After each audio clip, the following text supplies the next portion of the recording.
Summer random моя кыргызы Мы начинали с самого низа Запомни нас, так и мы Нас не взять ни духом, ни физой Summer random моя кыргызы Мы начинали с самого низа Запомни нас, так и мы Siz bunaqa videolar qilmasligingiz kerak. IELTS videolari zerikarli, 2 soatli, foydasiz video bo'lishi kerak. Bunaqa qiziqarli video bo'lsa hamma IELTS 7 pul soladi. Okay bro? No deseniz shu.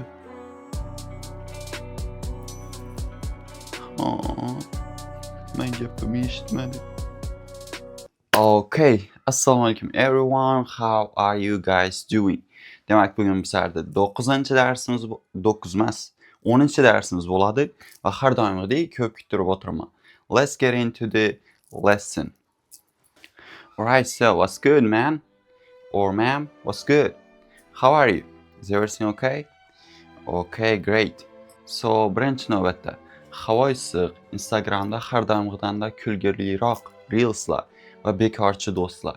Hammasi shuncha gap aytib turishini qaramasdan keyingi darsdan ko'ribsiz. For that, I'm so proud of you. Barakallah. Okay? So, let's get into the next lesson. Daftar ruchka hammasi tayyor tursin. Screenni bag'inda YouTube videolar durmasin chetida. Polni 40 buttonni bosib full screen o'tirib qo'ying. Shunda e'tiborchilik ketmaydi boshqa yoqqa. Dars oxirigacha fokus bilan ko'rib, yaxshilab yozib olib o'rganing. So, let's go. I need a hero. Yeah. Darslarga qo'shilib turganingiz uchun shunday 40 gradus issiqda you are the hero. Okay.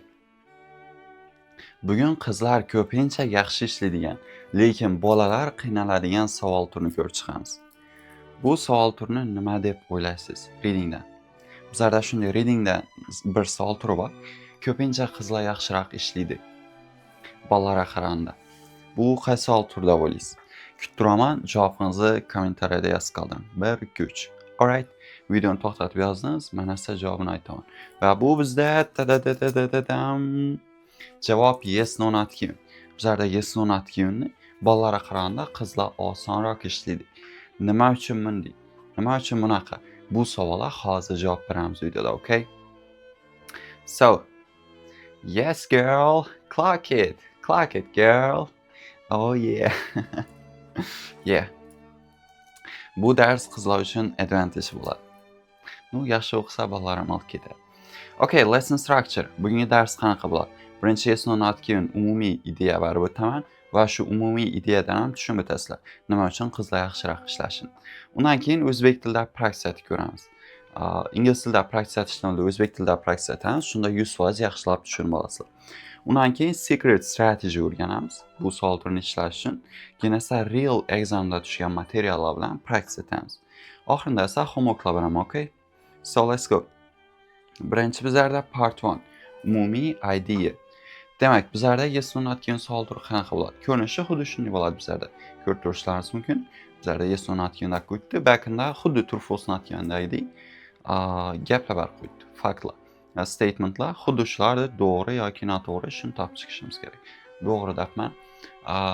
Xorazmlik bo'lmagan studentlar uchun to'g'ri degani to'g'ri degan ma'noni bildiradi. Ya'ni biz boshida t bo'lgan so'zlarda d deb aytamiz. To'g'ri, to'g'ri. Okay? Ba'zilar to'g'ri ham deydi. To'g'ri. Tushunish uchun true false not given bilan bir xil. Yagona farqi bu savol turida faktlar emas, fikrlar hisoblanadi. Ya'ni bizlarda yes no not given ishlanishi true false not given bilan bir xil. Umuman farqi yo'q, faqatgina birgina farqi bor. Bu farqi nima? Bizlarda true false not given'da faktlar beriladi. Yes no not given'da esa opinion, fikrlar beriladi ekan bizlarda. Masalan, true false not given. Bu binoning uzunligi 450 metr va dunyodagi 3-eng baland bino hisoblanadi. Bu bizlarda aniq fakt berdi. Aniq raqamlar va aniq statistikalar ko'rsatdi. Yes no not given'da qanaqa bo'ladi? O'ylashimcha bu binoning uzunligi taxminan 450 metr. Bu binolarda top binolardan bo'lsa kerak. Bizlarda taxminanda bo'lsa kerak deb yana ham taxmin berdi. Ya'ni o'zining fikrini aytdi. Endi bu bizlarda nima? Fakt berdiroq, opinion berdi. Ya'ni true false'ni aytganda chista faktlar bo'ladi. Yes no'ni aytganda esa fikrlar bo'lar ekan, opinionlar, okay? Xuddi shunaqa bizlarda. Real life scenario masalan. Tasavvur qiling, sizning onangiz mehmonlarga yomonlab o'tiribdi. Lekin gapirayotgan gapida hech qanday fakt yo'q. Faqatgina o'zining shaxsiy fikri. Endi sizning vazifangiz xuddi shu fikrlarni eshitish va to'g'ri yoki noto'g'ri ekanini belgilab chiqish bo'ladi. Ya'ni masalan mehmonlar keldi yoki akangiz keldi va akangiz degan dadangiz degan. Xuddi shunday. Akangiz keldi, keyin nima bo'ldi? Onangiz shunday gaplar aytib o'tirdi. Masalan, o'g'lingiz juda ham tartibsiz, hech qanday ish qilmaydi, bla bla boshqa. Ya'ni bular hammasi haqiqiy fakt emas, onangizning fikri. Siz vazifangiz esa shu fikrlarni yes no aytgan bilan belgilab chiqish. Endi ko'psini no deyishingiz aniq endi. Agar maqtab qo'ymaydigan bo'lmasa. Okay. So boys. Okay bro, I understood. Girls. Too easy. Nima uchun girls uchun too easy va boys uchun shunday qiynalib turgan odam? Chunki buni sababi bizlarda miyani ishlashidan bog'liq. Chunki hozir aytdik, yes no not given. Bizlarda faktlar, birovlarning fikrlarini qaraydik va true false not given esa bizlarda nimaga qaraydik? Faktlari. Bu yes no not given esa fikrlari. Endi bizlardan shunday birovning fikrini o'qish, birovning hissiyotlarini topib olish, haqiqatdan ham nechik his turganini va shunga qarab qaror aytishda kim yaxshiroq biladi? Bolalarmi yoki qizlar? Bizlarda albatta qizlar ko'proq tushunib biladi odamni, ko'proq bir ichidan nima o'tib turganini bir tushunib, dardini darmon bo'lib bilan shunday deydilar. Shu uchun ham bizlarda yes no not given'da aytib turgan fikrlarni tushunishlari oson bo'ladi, kallada aylantirishlari, javob berishi oson bo'ladi. Bolalar uchun qiyinroq bo'lishi mumkin. Fikrlarni aylantirish kallada. Lekin bolalar uchun nima oson, bolalar uchun true false not given oson. Chunki bolalar factual narsalarda yaxshiroq bo'ladi. Ya'ni ayollar fikrlarda, emotsiyalarda o'qishda, bolalar esa fakt bo'lgan yerlarda. Shu uchun ham true false not given bolalarniki, yes no not given qizlarniki.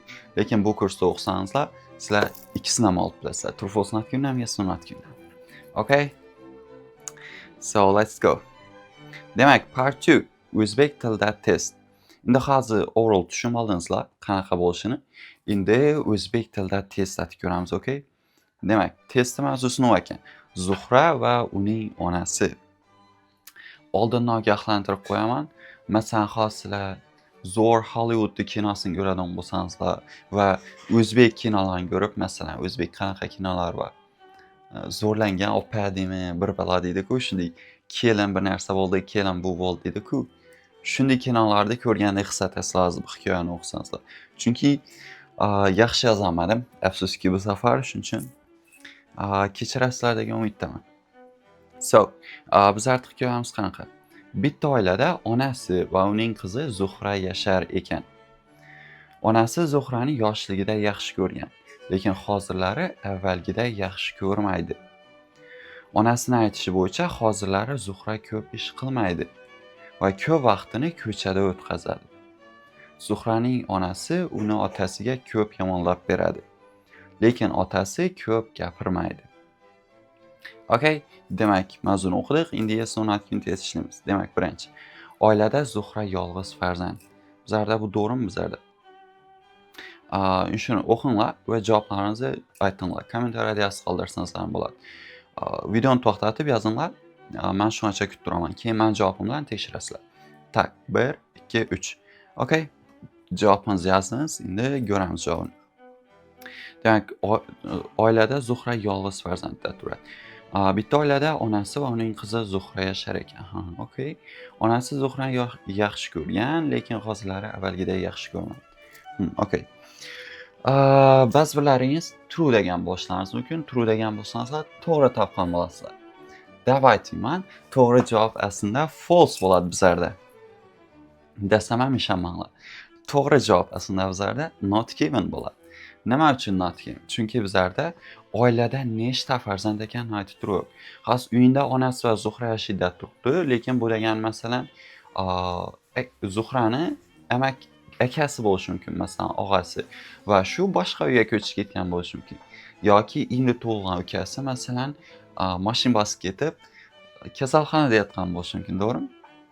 Yo'q, unday bo'lmaganda you get the meaning, tushundingiz. Xuddi shunday. Shuning uchun bizlarda bu nima bo'ladi? Not given bo'ladi. Ya'ni bunaqa informatsiya bizlarda berilmagan. Not given. Topganlar bo'lsa, hoziroq like bosing. Okay, keyingisi ikkinchi. Zuhrani onasi hozirlari avvalgidan ko'proq yaxshi ko'radi. Bu to'g'rimidi bizlarda yoki noto'g'rimidi? Onasini aytishi bo'yicha hozirlari Zuhra ko'p ish qilmaydi va ko'p vaqtini ko'chada o'tkazadi. Bitta bo'lgan ekan. Onasi Zuhrani yoshligida yaxshi ko'rgan, lekin hozirlari avvalgidek yaxshi ko'rmaydi. Ya'ni hozir ham yaxshi ko'radi, lekin avvalgidek ko'p yaxshi ko'rmaydi tutdi. Bizlarda esa Zuhrani onasi hozirlari avvalgidan ko'proq yaxshi ko'radi deb turadi. Ya'ni hozir antonim bo'lib turibdi, bir-biridan qarama-qarshi. Shuning uchun bizlarda false bo'ladi. False. Okay, keyingisini o'zingiz ishlab ko'ring. Zuhrani otasi ayolini gaplariga ko'p e'tibor beradi. Passageda o'qing va javob test qildim. Okay, to'g'ri javob nima bizlarda? Demak, to'g'ri javob bizlarda Zuhraning onasi uni otasiga ko'p yomonlab beradi, lekin otasi ko'p gapirmaydi. Endi bizlarda nima bo'ldi? 100% otasi onasiga e'tibor bermaydi deb ayttirib yo'q, lekin otasi ko'p gapirmaydi deb tutdi. Ya'ni fikr aytdi, otasi ko'p gapirmaydi degan. Bu degani ko'p qayg'uravermaydi degan onasining fikrlari haqida. Bu degani bu bizlarda true bo'ladi degan. Ya'ni ko'rib turgan bo'lsangizlar, javobni to'g'ridan-to'g'ri aytib turib, otasi onasining fikrlari haqida qayg'urmaydi deb 100% aytib turib, shunday uzoqroqdan olib kelib aytib turdi. Buni masalan ham qanaqa misollar bilan bersak bo'ladi? Real life example'lar bilan beradigan bo'lsak, nima desam bo'ladi ekan? Masalan,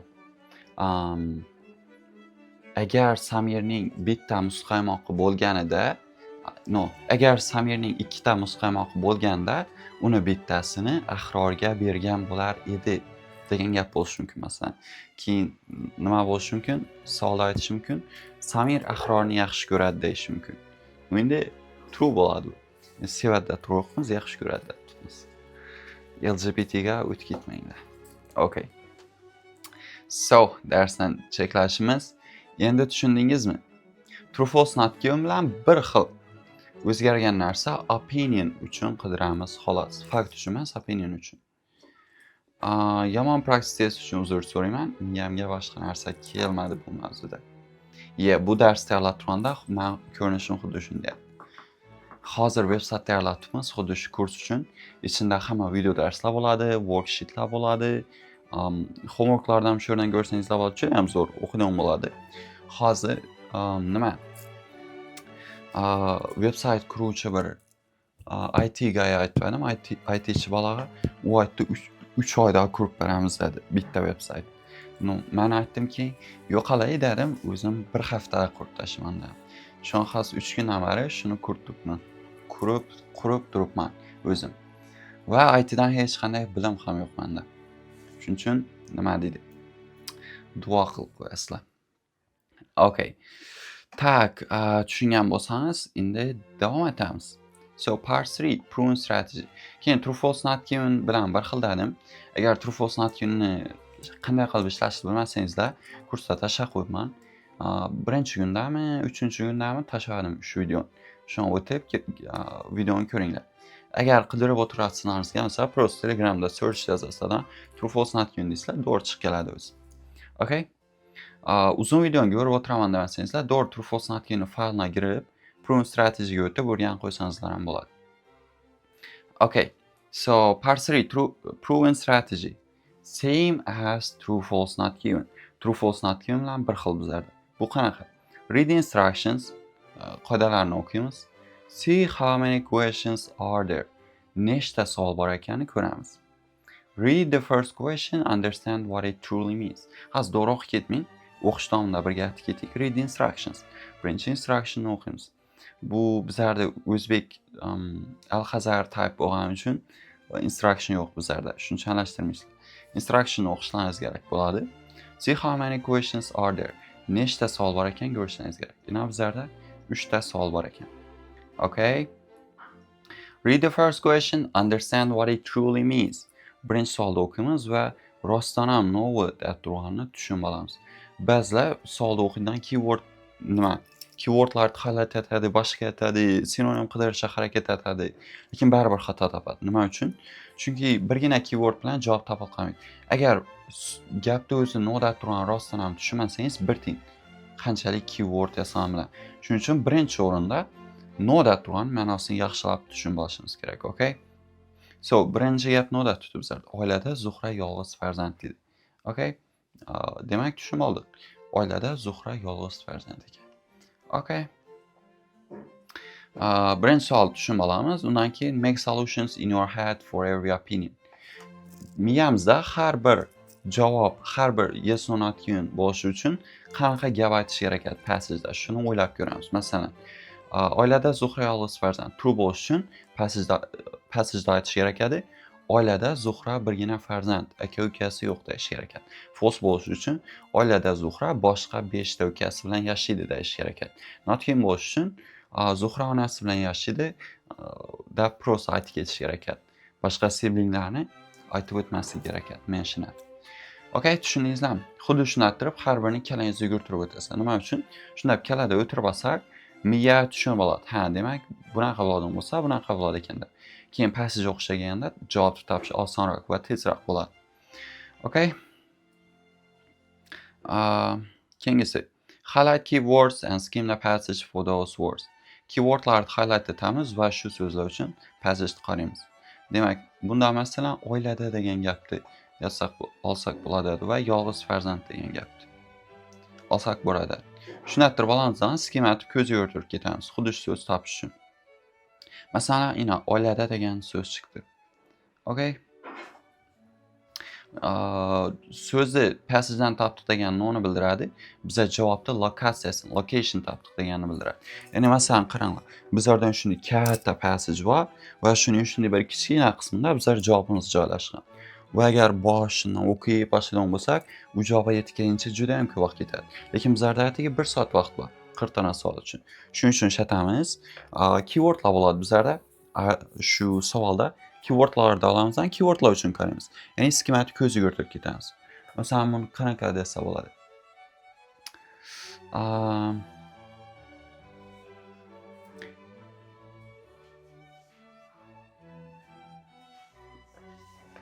Ha, masalan, Spotify'da playlistlaringizga girdingizlar, qo'shiq eshitish uchun, o'zingizga yoqqan qo'shiq uchun qidirib turibsizlar. Qidirib turganda birma-bir nomini o'qib ketmaysizlar. Prosta o'zingiz eshitsak bo'lgan qo'shiq kalangizda bo'ladi. Masalan, Eminemni masalan Lose Yourself degan qo'shiq. Xuddi shu uchun skematni ko'z yugurtirib ketasizlar. Passagedan ham xuddi shunday. Keywordlarni birma-bir o'qib ketamiz. Keyword kalamizda bo'ladi, masalan, yolg'iz farzand degan yoki alhazar degan keyword kalamizda bo'ladi. Va shu so'z uchun ko'z yugurtirib o'qib ketamiz tekstni. Va agar shu so'z topsak, masalan, passageni, masalan, shu qismidan topsak, nimani? Esimdan chiqib ketdi. Shu alhazar degan so'zni shu qismidan topsak, masalan, bu noni bildiradi. Demak, bizlar javobimiz xuddi shu qismida joylashgan degan bildiradi. Ya'ni, masalan, bakni o'qiganmi, doğru vakni o'tdik, o'zimiz ancha vaqt saqladik. Endi answer the location topdik. Ya'ni answer shu yerda joylashgan ekan. Ishlatamiz. Endi scan etamiz. Scan etish bu qanaqa? Xuddi shu joyga tushib, gapma-gap mayda o'qish. Nima uchun? Javobni qaror qilish uchun. Ya'ni skim etib, lokatsiyasini topamiz. Lokatsiyasini topgandan keyin scan etib, javobini topamiz. Tushunib bo'ldim? Flex ham etib ketdim shu yerda. Okay. Keyingisi. Next step. Highlight keywords and skim the passage for those words. When you find the answer's location, scan that part to decide the answer. Xuddi shu javobda lokatsiyasini topgandan keyin shu partni scan etamiz. Okay? Hozir tushuntirib o'tdim, qanaqa qilib scan etishni. Yoki yana bir ko'rsatib o'tayim. Okay. See, it's simple. Tasavvur eting, siz shu yerda o'tiribsiz, men yanimda darsni sizga tushuntirib o'tiribman va oxirida proven strategy ko'rsatgandan keyin aytaman. See, it's very simple deyman. Va siz Toy Story'dan Bucky'ga o'xshatib turasizlar. Yeah. Okay. Part 4. Real practice. We practice from the real shit. Yeah, as always. From the real stuff. Okay, let's go. Practice bo'lsa practice'da. Tak, IELTS Max'ini ochdim. IELTS Mogersan o'gapti. Memes, tema. When alien come to America. O'zga sayyohlar Amerikaga kelganda. When alien come to India. Okay. Amerika o'zga sayyohlar kelsa urush bo'lib ketadi dedi. Hindistonga kelsa xuddi shunday tirbiratlar dedi. Accurate. Tema vermabdi buni. Abdullajonov yubordi. Abdullajon shakarsan, shakar dedi-ku. Yeah. Biza kulish insonning umrini uzaytiradi. Shuning uchun thank you Abdullajon for making us live longer. Okay, next one. Tak, IELTS Moggers materials. Keyin True False Not Given videosini aytib ketsam, qaysi ekan? Shuni topolmasangizlar, просто search qilasizlar va True False Not Given deysizlar. Oh my god, topolmadi bizlarda. What the fuck? No reading deysizlar. Reading. Okay, reading matching names. Reading True False Not Given. Bizlarda 4-dars xuddi shu True False Not Given bo'lgan ekan. Bemalol linkdan o'tib ko'rsangizlar bo'ladi. Bundan keyin 4-darsni ko'rib bo'lgandan keyin bizlarda files bor. Main starting materialsga kirasizlar, day 4 o'tasizlar. Day 5, day 4 xuddi shu yerda yana fayl ham bor qo'ydi. O'rganishlaringiz uchun. Okay. Endi practice'a qaytamiz. Tak, reading testamiz.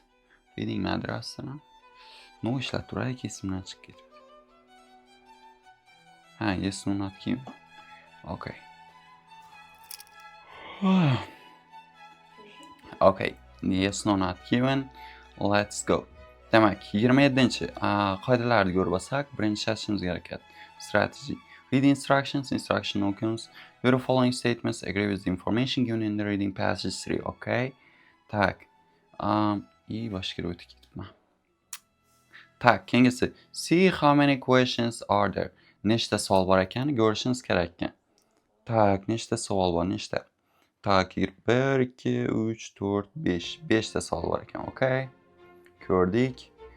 Read the first question, understand what it truly means. Birinchi savolni o'qib va ma'nosini tushunma deydi. Demak, business innovation degan mavzu ekan, okay? Tak, birinchi savol. In order to stay in the market, companies today need to concentrate their efforts on finding genuinely original products. Okay, har doimgidek bir so'zni full o'qiganda tushunmasangizlar, bo'laklarga bo'lib tarjima etib chiqishimiz kerak. Demak, birinchi, in order to stay in the market, bozorda qolish uchun deydi. Oh my god. Yana ham sut o'chdi. Okay, jigarlar, yana ham adashtirmaysizlar. Yana ham fanarikda yoqib o'tamiz, yana ham dars chetamiz boshqa.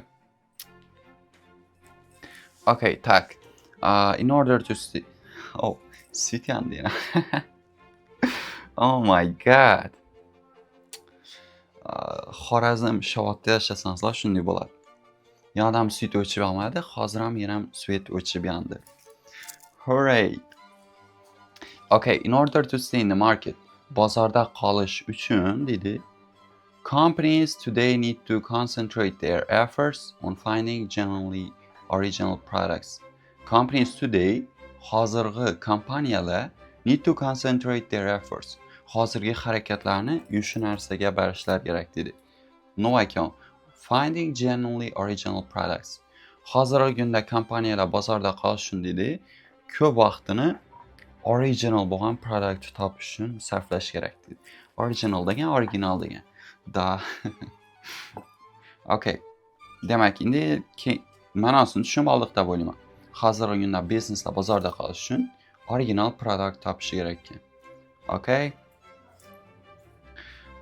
Endi keyingi qadam nima bizlarda? Make solutions in your head for every option. Har bir option uchun endi javob chiqarib chiqamiz kallamizda. Demak, birinchi true bo'lish, yes bo'lish uchun. Hozirgi kunda kompaniyalar uchun eng muhim narsa bu original product topish desa yes bo'ladi. Yoki hozirgi kunda original product topish juda ham qiyin. Shu sabab bu juda ham muhim emas desa false bo'ladi. Hozirgi kunda kompaniyalar qiynalib turibdi desa, lekin original product haqida gap ketmasdan not qiyin bo'ladi. Okay, let's go. Yana bir narsa, backda ukam hozir 10-kunni video darsini turgan bo'lsam, 4-kunni video darsini ko'rib o'tiribdi. Hozir kompyuterdan ko'rib o'tiribdi, lekin jonli darsni ko'rmaydi. Okay. Qayerga keldik? Make solutions dedik. Highlight keywords and skim the passage for those parts. Demak, highlight etishimiz. Stay in the market. Okay. Sariq bilan highlight etamiz. Chunki sariq eng zo'r rang. To'g'rimi? Stay in the market, marketda qolishlari uchun companies today need to concentrate their efforts. Effortlarni shunday qo'yishlari kerak dedi. On finding topishda genuinely original products. Original product. Okay? Davay, endi shu so'zlar uchun skim atamiz. Market, concentrate their efforts, finding original products. What should companies do to survive in today's more competitive markets? Market degan gap bor ekan. Coming up or finding discovery. Bu degani u coming up or finding discovery degan yangi narsani kashf etish degan. Bu degan original degan.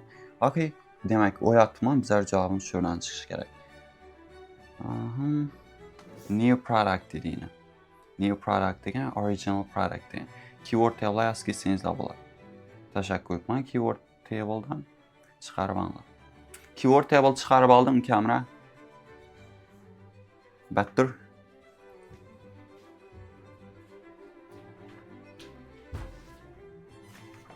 Okay.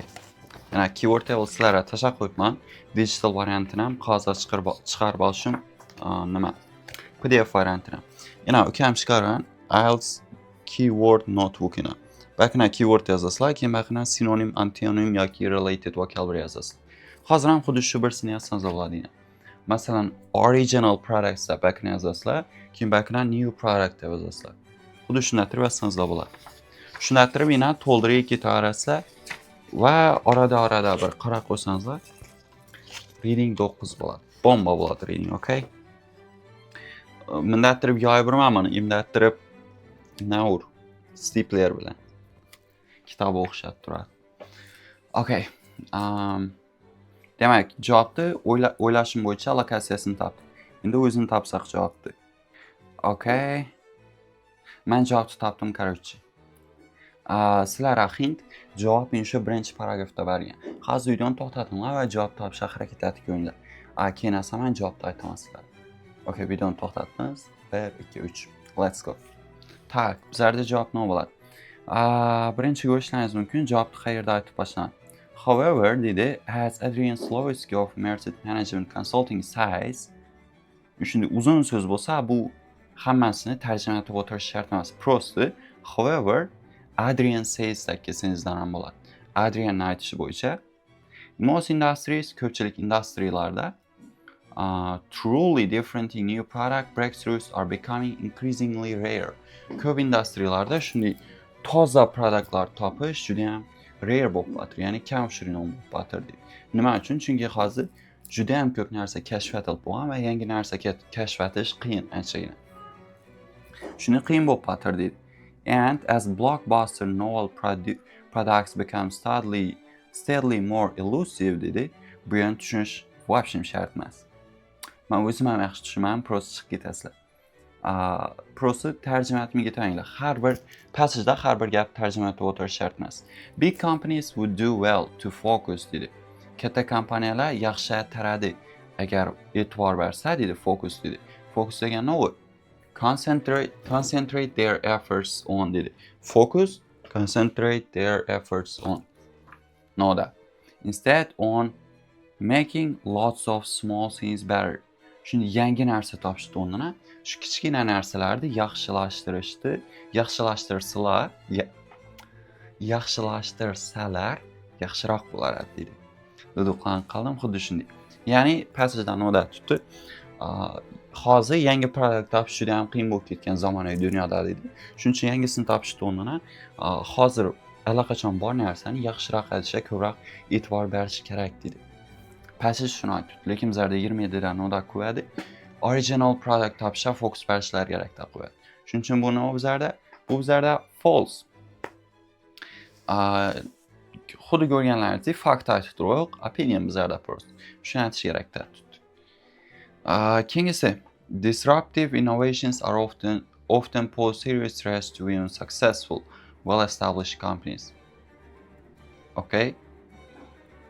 Disruptive innovations degan buzuvchi kashfiyotlar dedi.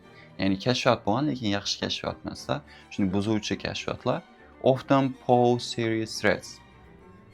Ko'p holatlarda shunday xavf soladi dedi. To even successful, well-established companies, hattoki muvaffaqiyatli oldindan beri turgan kompaniyalardan deydi. Ya'ni yangi shunday buzuvchi innovatsiyalar xavf soladi deydi. Hattoki muvaffaqiyatli ko'p vaqtdan beri turgan kompaniyalardan deydi. Okay, keyword oladigan bo'lsak, disruptive innovations buni olishimiz shart. Chunki ko'p ma'noni shu gaplar tutdi. Pose serious threats. Well-established companies. Masalan, men shu so'zlar keyword aytib olsam, lekin siz boshqasini olgan bo'lsangiz, oh my god, men topolmadim, boshqa deb o'tirma. Chill bro. Keywordda hamma har xil olish mumkin. Prosti o'zingizga qanaqa so'z ma'qul keladigan bo'lsa, shuni olasizlar. Qaysi bilan topish osonroq bo'lsa.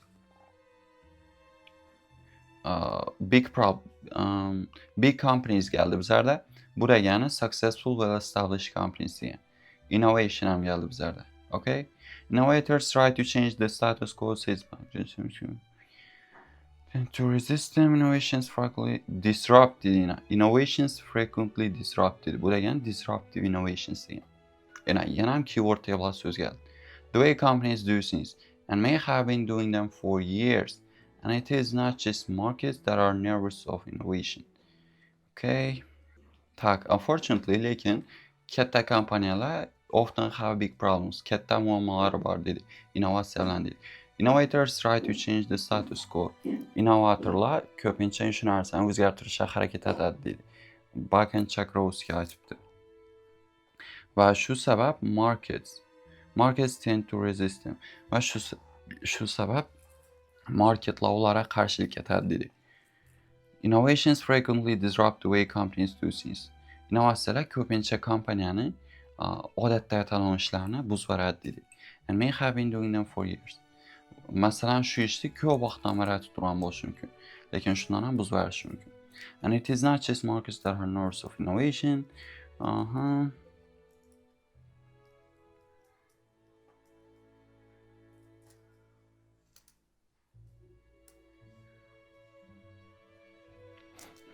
Okay. Men qaysi so'zni ko'rmayapman. Pose a serious threat deganini ko'rmayapman. Pose serious threats degan so'z topolmadim. Bizlarda aytibdi, innovatsiyalarda hozir big kompaniyalar ham olmaydi deb tutdi, chunki ko'p yillar davomida ishlab turgan sistemani o'zgartirishga marketerlar boshqalar o'zgartirishni xohlamaydi dedi. Shuning uchun ko'pincha prost tashlab qo'yadilar dedi. Yangi innovatsiyalar dedi. Lekin bu yerda bizlarda serious threat, xavf soladi degan gapni ko'rmadim men. Xavf soladi degan ko'rmadim, prost structure'ni o'zgartiradi dedi. Shuning uchun biz yes ham no ham deb bilmaymiz. O'ylashim bo'yicha. Not keyin bo'lish kerak.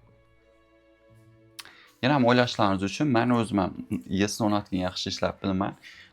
Test ishlab yurgan vaqtda podkursda True false not kunam 5 dan 5 deb qo'yardim har doim juda ham ko'p vaqtda. Lekin yes no not kunaganda 5 dan 1, 5 dan 0 juda ham kam topardim. Keyin ustozim so'karamadi shu uchun. Okay, 29. A key stage in the development of sustaining O'zi ikkisini ishladik, video cho'zilib ketmasin.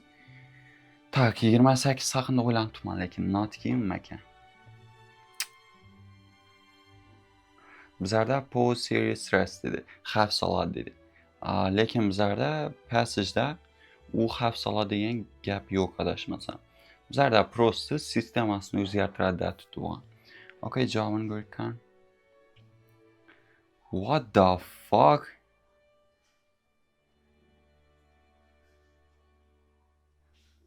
Yani 0.14 değil, lekin xato chiqardi bu. Nima uchun? Chunki your answer no, incorrect, correct answer no deb qo'ydi. Ya'ni no deganimiz to'g'ri ekan. Lekin 28 yes ekan bizlarda. 28 yes ekan. Bizga not deyapmiz. Shu yerda yana bir tipslari, shunday xato topadigan bo'lsanizlar, hozir qanaqa qilib shuni ishlashni o'rgatib o'taman. Okay? Tak, Gemini. No.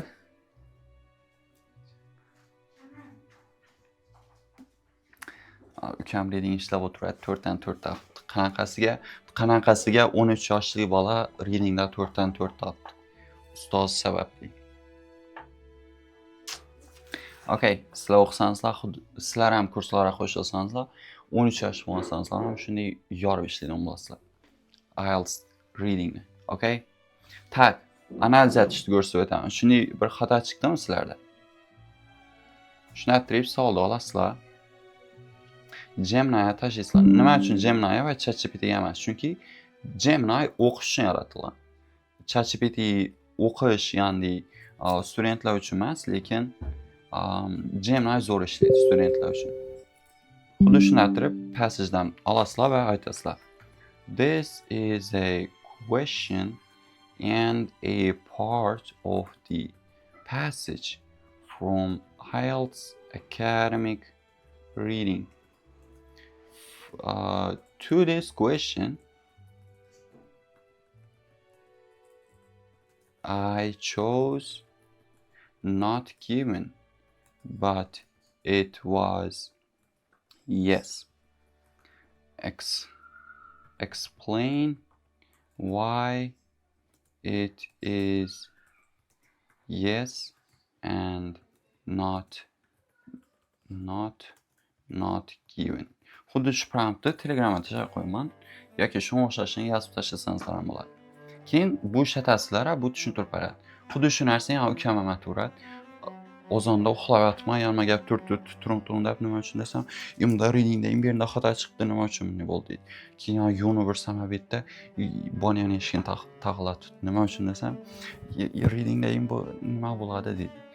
Shut up bro damdan Gemini'ni ko'rsatib qo'ydim. Ya'ni shu an girarsan, shunda turib yozib tashlaysan va tushuntirib beradi manasini. Sizlar ham xuddi shunday tinglar. Ustozlarning kallasini yevirmang. Faqat AI tushuntirib bergandan keyin ham tushunmasangizlar, shunda tashlanglar.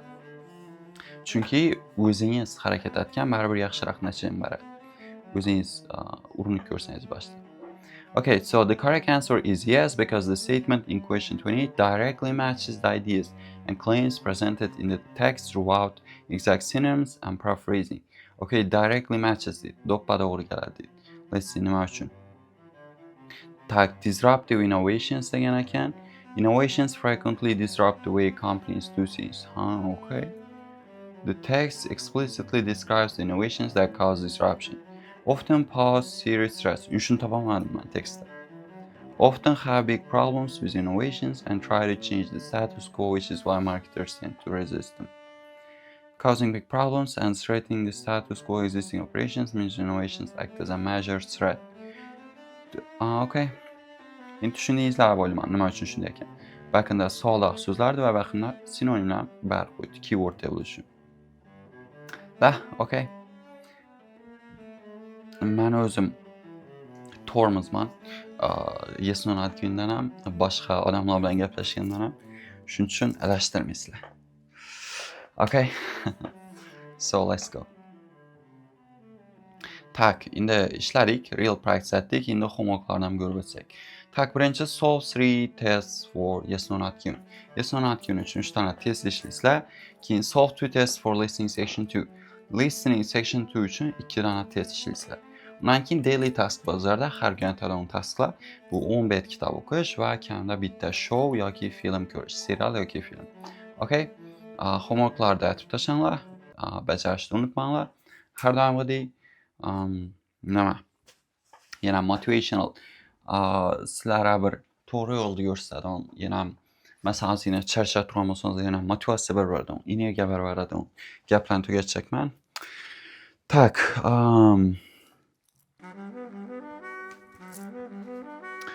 bizlarda shunday bir narsa bor. Hozir motivatsion gap aytdim, o'rnini hamma tushunadigan common sense gap aytdim. Tasavvur etinglar, bizlarda ikki dona inson bor. Va bir insonning hayoti qanaqa bo'ladi? Bir inson prosta ertalab turadi, boy oilaga to'lgan, hech qanday harakat etish kerak emas. Ertalabdan turgandan kechgacha Instagram ko'rib o'tadi, televizor ko'radi, film ko'rmakka boradi, boshqa ishlar qiladi. Ikkinchi inson esa o'rta xil oilaga to'lgan, oilasini boy qilish uchun juda ham harakat qiladi. O'zi bozorda ishlab ko'radi, support teacher bo'lib ko'radi, yangi narsalar o'rganib ketadi, codingni o'rganadi, IELTS o'rganadi, SAT ko'radi, biznesni ochib ko'radi, 7-8 biznes ochadi, hammasi fail bo'ladi. Keyin ham qayta harakatda etaveradi va 15-biznesi o'xshab qoladi, shu oxirgisi fail bo'lmaydan juda ham mashhur boy bo'lib ketadi. Va oxirida 70 yoshga chiqqanda aytish uchun crazy stories bo'ladi. Men to'lgan vaqtimda oilam shunday, bu harakatlarda aytganman, bular o'xshamagan, ular sabab bularni o'rganganman, lekin taslim bo'lmay oxirida shu darajaga kelganman deydi. Keyin nevaralari aytadi, "Wow, bobomiz zo'r ekan" deydi. Bergi inson nevaralari nima deydi? Men oilam puli ko'p bo'lgan, shuning uchun ko'p harakat etmaganman, prosta o'ynab kulib yurganman, keyin esa dadam kompaniyasini olib qo'yarganman deydi. Bu qiziqarli emas, to'g'rimi? Shuning uchun qiziqarli bizlar hayot bir marta bo'ladi, boshqa hayotda yashaymizlar va shu hayot qiziqarli achak bo'lsangizlar, rang-barang hayot achak bo'lsangizlar, bu ikkinchi yo'ldan ketinglar. Okay? So, charchamanglar, o'qishdan, vazifalarni bajarishdan, video ko'rishdan charchamanglar, motivatsiyani yo'qotmanglar. Men faqat o'qishda, balki boshqa vaqt insonlarga yaxshilik aytishdan, yangi narsalarni izlanishdan, o'rganishdan, yangi ishlar qilishdan, risk olishdan hech biridan qo'rqmanglar. Hammasi arziydi. Biz hayotda bir marta yashaymiz, shuning uchun bu hayot zo'r o'tib o'tibdi, okay? So, as always, I love you guys.